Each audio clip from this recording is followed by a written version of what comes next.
हाँ भी फैसलाबादियों तैयारी फड़ लो। फैसलाबाद दे विच भी बसंत दा ऐलान हो गया वा।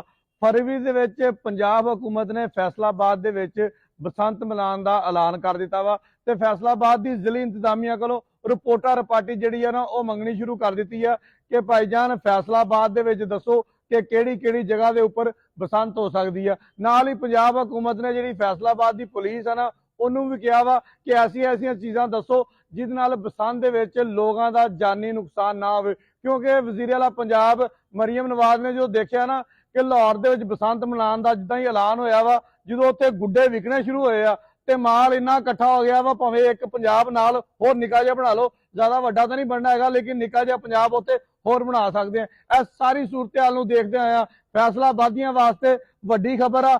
जश्न मनाओ कि फैसलाबाद दे विच बसंत दा ऐलान हो गया वा। बहुत दूर नहीं जाना पैना, ऐसे महीने दे एंड दे विच या दरम्यान च जाके तुसी भी फैसलाबाद दियां छत्तां उपर खलोगे। है वो काटा ओ छड्डी पिन्ना छड्ड दे भाई, की हो गया वा मेरे वालों। फिर अल्लाह हाफिज।